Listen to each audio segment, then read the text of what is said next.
never celebrated because ewe abantu abakoledde industry eno ebawe ekitiibwa baleme kubayisayisa mu maaso lwoba obaleeseko kubako ka programu obaleeta nga bali bubi bali mu kusonda bulwadde naye nga wano ebbanga lyonna kebeeno ssanyu yammwe nga teyinaako kantu konna kekola nga teyina kyekola kupromotinga ki artist mu bulamu nga temulinaako bukwakulizo so ekyo kyendowooza nze abantu kyebayinza okukola naye bino ebyabantu okubeera nga bamanyiira abantu ababonyebonye ne field eno sanga akavubuka katobe kati kali 21 years kayogera ebintu bya kisiru kavuma omuntu omukulu ulidde fendugu ebyo tiyabitutendeka twali very very very different era kyetusuubira na bano baartist abalungi be mwagala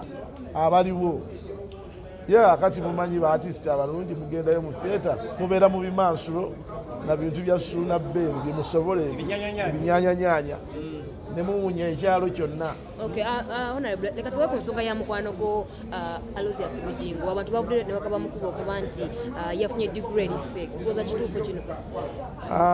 Ensonga ya Bujjingo sijja kugyogerako nnyo kubanga first of all University ya Kayo ebaddewo ebbanga ddene ne National Council eyo naye eriwo ebaddewo nene kati olutalo tuliko olwa Bujjingo bapasita bane balina omupulinga down bajja kuyita mu TV bayite mu biki naye ne Bujjingo naye alina okumanya ekintu kimu waliwo entalo zesaagala abeere nga atandika kati olaba olutalo lwe ne Bugembe senga Bugembe yabadde musiru lwabadde lugenda kufuuka olutalo olw'amaanyi naye but I salute Bugembe, I salute you my son.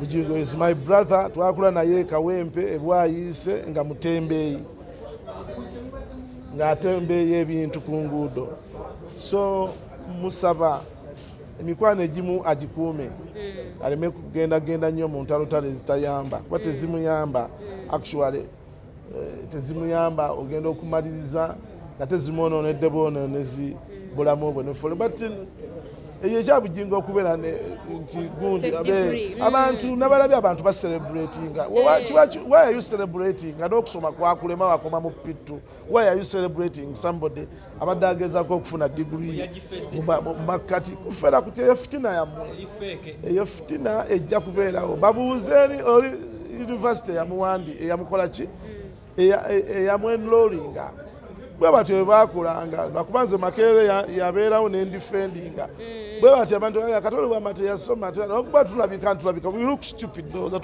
we look people who didn't go to school so kakati babeerawo nga batumanyiira but actually we're very clever people very intelligent okubasinga amagezi emirundi nga 15 baba bagezaako okriticizinga Bujjingo obuzibu nti kusoma nga muli bakulu bakiwandiika nti tolisoma just silly and stupid and shallow minded okubeera nga obeera n'ekintu oyo asomye nga mukulu so what ate n'obukulu sibutegeera omuntu mu life yabeera n'ambition ye aba alina kyayagala okubeera kati Bujjingo ayagala kulabika nga omuyigirize bw'aba ali mu ddaala eryo ng'anoonya kubeera muyigirize temumufrustrating na kumuvumaavuma na kumugjamu kumumalamu maanyi kumukola bisuule wabbali mu encouraging omuntu agenda asome because even every time you acquire knowledge a million people they are behind you to acquire the same knowledge kati oyo pastor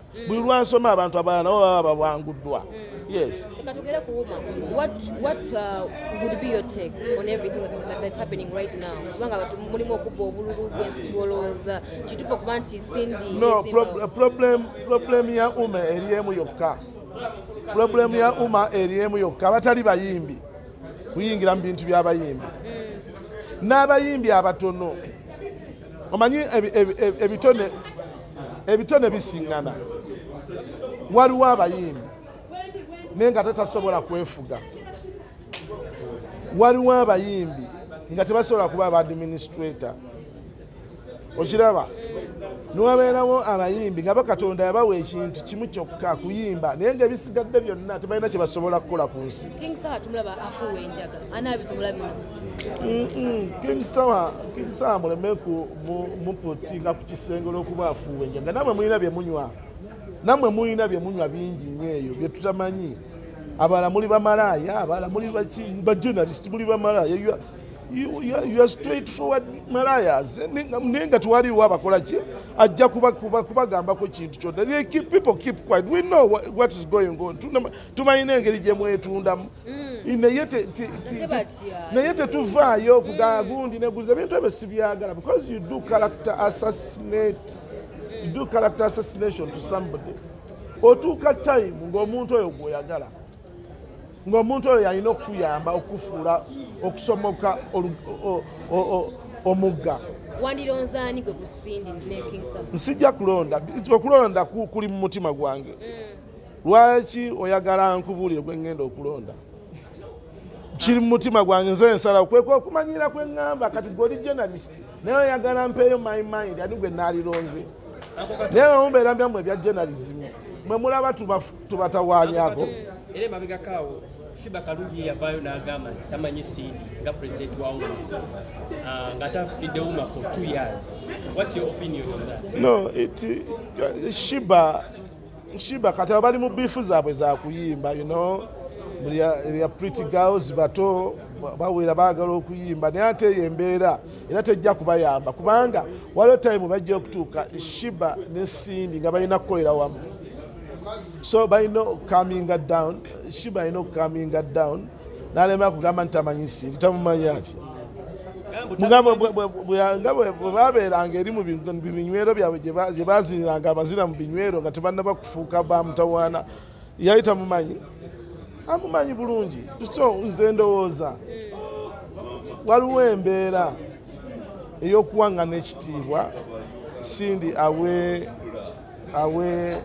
awe Shiba ekitiibwa ne Shiba awe Sindi ekitiibwa kubanga bo baliko wagguluko. Kati ekizibu kya kino ekintu kye tulimu nti mwagenze ne mukola ebintu by'ekisiru akalulu. No, akalulu ne tukateeka mu public. Akalulu si ka public. Akalulu k'abayimbi gazetted musicians ate bamemba nga bafuuse ne bamemba. Kati gwe tetukusuubira azina ebinyanyanyanya kujja kuleeta folomayo kugamba nti ogenda kulonda because you are not a member. You are not a member of UMA. Ate nfumye bwe nfuma n'enkola ki nze nange okyaŋŋamba ebyo nti navumye. Figa alina abaana baasiba ennaku zino olw'ensonga nti bamuvuma toba bamuvoola mu ngeri emu oba endala era yavuddeyo abantu abamu n'abasiba bamuvuma ako kati ensonga ezo wazitegedde. Ensonga era ya kisiru.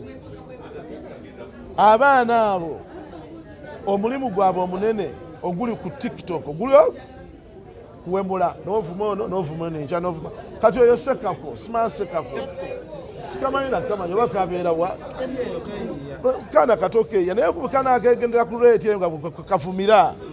Of course fe tubadde mu art TikTok eyo ogiraba bw'oba nga tolina content ategerekeka ajja kutuuka akukyala kubanga bajja bangi batandika nga3,000 abalala tebakyalabika nakulabika. Why? Because baavuma ne bawemula ne balaga ebitundu byabwe ebyekyama ne babiraga kakati bakyalina bitundu byakyama birala bye balaga biri abantu baabira balaga nti maama ebyono nga bitono nnyo bino nga binene nnyo abantu baabiraba so yenze ate nze nina tabu era kwendi siina tabu yonna nanti okuvoola kwange generation yammwe kumanyira nze ndi musajja mukulu sisuubira mwana wa myaka 25 kubaako na kigambo kyonna kyanvuma nemba nga munyiiziza bwe tutyo Ndugwa bwe yatukuza toddamu muntu mukulu akusinga myaka tomuddamu kumuwemula tomuvumaavuma. Omuntu omukulu abeera mukulu era bamuwa ekitiibwa naye bwana mmwe mumanyiira okufa obufi ne muvuma abantu okuva ku makya paka olw'eggulo. Kati omuntu yekka abasobolasobolako nze kubanga nze mbaddiza onvumaana nekuteeka mu inbox nekuvuma ebivumo byotowulirangako era ne Mukama Katonda aga nti kino kiki kye tuguddeko ono omusajja bino ebivumo nga bikambwe wooli mwana muto obuvumo bwe wakayiga tebujjuza na ka bucket. Ekitegeeza mu promoting nga kino ekintu ky'okuvuma. No, fe tubavuma with purpose. In fact tubagambako tubagambako mwaba tuvuma ebigambo ebinene. Bitono kigwe byovuma taata ebyo byovuma kati okuga nti you are stupid. Actually you are stupid. Basi ina kyenvumye. Like full figure. No, full figure. Bw'oba tomutambadde takutambaala. Okay? Jagala mundageko wano omuntu full figure gwe yavuma nga tabadde nga takyokozeza full figure. Ani? Sophie Gombe atamuvumangako. Kusasa balina ebintu ebyena NRM ebya ssente. N'olwekyo naye nga ne full figure naye ekyako naffe tetukyagala. Ebyokubeera nga avuma abantu ng'abawemula okuva ku makya paka olweggulo n'abawemula naggwamu ensa. Tetukyagala nnyo. We don't like it.